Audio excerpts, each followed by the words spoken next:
Видете, ако ние не се разбираме како жени, и ако не се почитуваме како жени, тогаш да не го очекуваме обратното од мажите.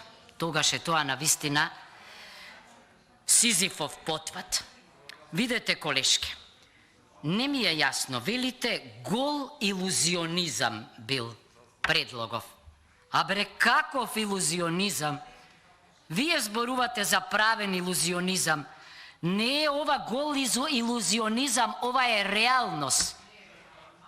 И апсолутно не се согласувам дека во рамките на кризните мерки, треба да имаме разбирање, не баре само во криза жените добиваат мензис.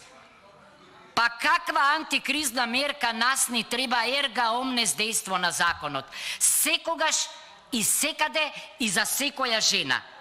Значи, затоа барам решение овде. Инаку нема да имаме решение.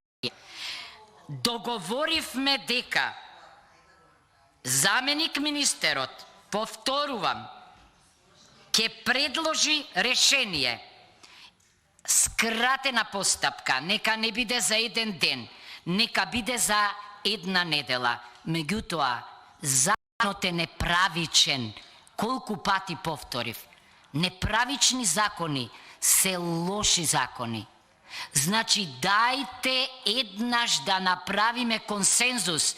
Заборавете еднаш на партијата, господјо. Заборавете на владата. Овде треба да најдеме решение. Очекува од нас консензус заменик министерот, а не сега овдека ние меѓу себе да не можеме да се разбираме. Значи, повторувам, дека во прашање е не само менструална хигиена, во прашање е ментален проблем, ментална хигиена. Менталната хигиена значи разбирање на другиот. Во оваа земја сиромаштијата е огромна. Ние мораме овде да ги представуваме и најсиромашните пред се.